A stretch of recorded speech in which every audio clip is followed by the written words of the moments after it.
It's been more than 3 weeks now since this war began between Israel and Hamas. This is, of course, in the aftermath of the October 7 terror attacks carried out by Hamas, the deadliest on Israeli soil, over 1,000 Israelis dead. And even today, 3 weeks plus on, there are over 200 hostages in the custody of Hamas. In response, Israel has gone on an aerial bombardment spree, and now, starting earlier this week, there's been a limited ground operation. In Gaza, the Palestinian Health Ministry there says more than 8,000 Gazans have died. A large number of them happen to be women and children. Where is this story headed? Are we looking at a full-scale war, a full-scale ground invasion? Could this potentially spread into a wider regional conflict involving Iran, Hezbollah in Lebanon, the Houthi rebels in Yemen, and who knows, Syria and Egypt and other Arab players as well? Or will it be contained to a war between Israel and Hamas? What is Israel's objective? When they say they want to finish Hamas, how realistic is that? Can Hamas actually be finished? Or can it be rendered to a position where it cannot even fathom carrying out the kind of attack that it did on the 7th of October? Joining me now is one of the most eminent voices in Middle East policy. He's the director at the Center for Middle East Policy at the Brookings Institution, Mr. Natan Sachs. Thank you very much, Mr. Sachs, for speaking with us here on CNN News 18. First things first, what is your assessment? It's going to be almost a month now, later this week, since this war began. What is your understanding of where things stand as of today? Today we got the news of Israel attacking the largest refugee camp in Gaza, in Jabalia. The Palestinians are saying dozens are killed in that, including some of the hostages who were held. What is your best understanding of how things stand on the ground right now? Well, unfortunately, we're probably looking at a very long campaign. It's already going towards a month, but I would not be surprised if it goes far longer than that. This is not merely a retaliation by Israel. This is an operation to try and prevent the status quo that existed before. October 7th, the massacre of October 7th, the worst terrorist attack per capita, at least, in many, many decades, is one that Israel cannot live with. And this operation, extremely bloody for civilians in the Gaza Strip, is again not just a retaliation, it's an attempt to go after Hamas. Now, you asked very well, can Hamas be destroyed? Of course, the answer is Hamas cannot be completely destroyed. But an aim that Israel may go after, we don't know yet if that's the decision, is to try and degrade Hamas capacity in the Gaza Strip such that it cannot govern the Gaza Strip and can never mount another attack from the Strip itself. It will not disappear. It will still exist. It will still attack Israelis from the West Bank, perhaps the Gaza Strip too. But the status quo ante that existed until October 7th, that's one that Israel is intent on preventing from returning. When October 7th happened and we were all, watching in utter horror the kind of scenes that played out, the fact that women and children were killed and grandmothers were being kidnapped, clearly world opinion was on Israel's side because they were seen as the victims of this horrific terror attack. But now in response, over the last 3.5 weeks, the response has been so overwhelming, some would say disproportionate. The number of people who have died far exceeds the number of Israeli victims. Do you reckon how much of a window, how much of a leeway does Israel have till it achieves this objective? Because that moral high ground, if you will, which it had in the aftermath of the terror strike on the 7th of October, that seems to be fast dissipating. Yes, it is. And unfortunately, a lot of the focus tends to go away from the civilian toll, and the civilian toll is extremely important. But there's a flip side to that. Counting the dead on both sides does not tell you who the victim and who the perpetrator is. Obviously, innocent civilians in Gaza, and there are 2 million civilians in Gaza, are innocent of any of this, but they also happen to be where Hamas is dug in. The answer to this would, in theory, be rather simple. Hamas would not need to surrender to Israel. It would simply need to transfer the Gaza Strip to the Palestinian Authority, and it would be over. There would be no blockade, Egyptian or Israeli blockade of the Gaza Strip, and no settlements, of course, in the Gaza Strip. In the current reality, where Hamas is dug in so severely with hundreds of kilometers dug underneath the Gaza Strip, this operation will not be an easy one. In normal times, your very important question would have meant that Israel has very limited time. But given the trauma of October 7th, I tend to think Israel will be relatively immune, or at least oblivious to a lot of the criticism from abroad, where its position and the position of many Israeli citizens is, You all are calling for a ceasefire. That's understandable. But please explain to us who prevents this in the future. If the answer is simply Israel should live with the reality that existed before and do better on its intelligence, prevent it somehow by itself, that's an answer Israelis have lost patience for. So I say this, and I think it's tragic. This conflict may last for quite a while, even though you are correct that public opinion in much of the world has turned on Israel and will continue to do so. Israel is the stronger side, and as a result, fighting especially against a guerrilla organization like Hamas, dug into an urban territory. The casualties on the Palestinian side are very severe and will get worse. And so we're probably going to see even more of that reaction abroad.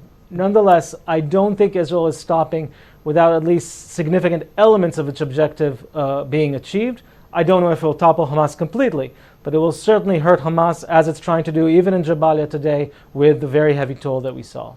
You did mention that, this could get over tomorrow if Hamas just handed over power, handed over control to the Palestinian Authority. How easy or difficult would that be? Because it's not like the Palestinian Authority is exactly a very popular outfit, neither in the West Bank nor in Gaza. And also, why would Gazan people support an authority or a political formation in which it has no faith, in which there are grave corruption allegations against senior leadership there? And they have tried time and time again to make peace with Israel. They have failed. As far as ordinary Gazans are concerned, the PA is perhaps a bigger failure than Hamas is. Well, the PA is certainly in very dire straits, both in terms of its legitimacy, its corruption, its governance, many other things. But nonetheless, it is far, far from Hamas, not only in what it does to Israelis, but what it does to Palestinians living under it. If the Palestinian Authority were in charge in the Gaza Strip, I'm sure life would be very far from normal or reasonable. And of course, after these last 16 years, it'll take a very, very long time for anything to come back to normalcy in the Gaza Strip. But nonetheless, you would not have an Egyptian or Israeli blockade of the Strip. You would not have any Israeli settlements, which are no longer there since 2005. And you would not have an Israel trying to stop a terrorist organization on its doorstep that is even today firing rockets again and again at Israeli civilians. That would be a huge difference. It would allow life to continue to some kind of normalcy. It is true that the Palestinian Authority has failed in many respects, including in reaching peace with Israel. But life under the Palestinian Authority is not the same as life under Hamas, not only because of what they do to their civilians, but because of the war with Israel. Hamas is intent on fighting a far superior, stronger country right next door to it. The Palestinian Authority, at least so far, has preferred not to in recent years. That would mean a completely different life. We would not see the scenes we see today. But I want to be clear. The chances of Hamas simply handing over to the Palestinian Authority are zero. Hamas has no intention of doing so. It tells you a lot about Hamas, of course. It is the same Hamas that does not allow civilians into these hundreds of miles of kilometers as bomb shelters. They do not serve as shelters. They serve only as staging grounds for Hamas itself to fight the Israelis. So I'm very sorry to say the prospects are very dim. Hamas is not going to agree to that. We're probably going to see a continuation of this military operation. It may end with some kind of diplomacy. We may see freeing of hostages through diplomacy. There are efforts on that. I very much hope it succeeds. But I do not believe Israel will live with the status quo ante that existed until October 6th. That is one that ordinary Israelis and their leadership is simply not willing to countenance. How real are the prospects or the fears that this could become a wider regional conflict? We're already seeing Hezbollah, firing rockets into northern Israel. We've seen some of the Houthi rebels trying to fire rockets from the Yemen side. There is chatter about Syria and some Syrian terrorists also getting involved. How worried should the world be, and America in particular, that this could, the tentacles of this war or the theaters of this war could spread from just Gaza? We should be extremely worried about that. In the United States, the administration here is focused keenly on just that issue. America has moved 2 aircraft carrier warrior groups to the region, one in the Red Sea and one in the Mediterranean, and other forces have been deployed, not only by Americans, but by British and others. The main fear here is Hezbollah, first and foremost. It is far more strong, far more powerful than Hamas is. It is already fighting Israel right now in numerous incidents along the border, but it has not yet joined the fight with its massive arsenal of dozens of thousands at least of rockets and perhaps some precision missiles that could target all of Israel. That would be a game changer, a very different war, and one that I would say would be enormously damaging not only to Israel, far more than Hamas, but also to Lebanon, which has been reeling from political and economic crises, quite unprecedented crises in recent years, and could now see a terrible, terrible event if that happened. As you said, the Houthis are already involved, and there is serious concern that the backers of both the Houthis and Hezbollah, Iran, perhaps could get involved. Their modus operandi is usually to work via others, not to expose themselves to the damage. But clearly, both the United States, other Western allies, and of course Israel are keenly watching this. I would say more. In terms of the international community, there are two main policy objectives I think that should be on the top mind of everyone. One is, how does one change the status quo that existed before this with a minimum civilian casualties in the Gaza Strip and in Israel? And second, and very, very important, how does one prevent and deter Hezbollah, the Houthis, and others from getting involved even more seriously in the future? That would spell a very different kind of conflict, and as I said, a very damaging one. All right, and one final word. You know, it's not like the world already was not confronted with one war. That war is still ongoing between Russia and Ukraine. No one expected that to last this long. It's going to be 2 years in February since it began.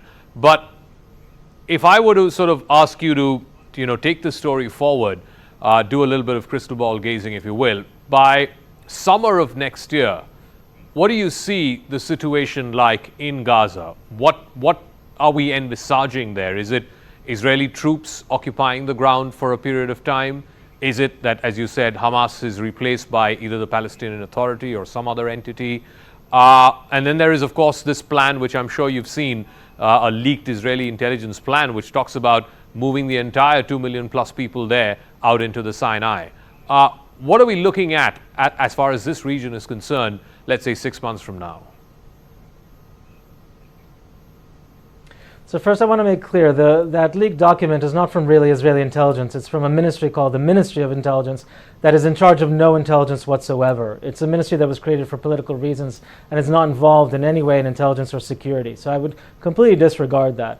The possibility of mass displacement is not in the cards, except of course we're already seeing mass displacement of internally displaced people inside the Gaza Strip as part of the war, and 300,000 Israeli internally displaced people as a part of the war as well. But we could see, unfortunately, an Israeli occupation of some sort in the Gaza Strip. We may see an attempt by Israel and others to bring international forces to try and stabilize the situation.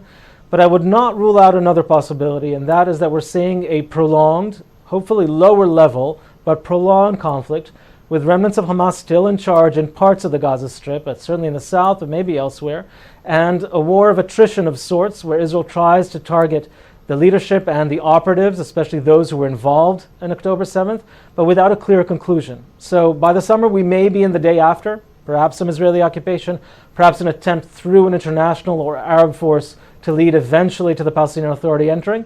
But there's also the danger that we're simply seeing a slow, low-level, perhaps, continuation of this war that would be very bloody, very difficult, certainly for the people of Gaza, but also for Israelis who are under fire as well right now with rockets from the Gaza Strip. All this in the context, of course, of world crises and the war in Ukraine. I wish I had better news. I do not, in this crystal ball that I'm professionally obligated not to look at, I do not see much good news coming anytime soon. All right, Natan Sachs, thank you very much for speaking with us here on CNN News 18. Thank you for your insights and your time. Thank you.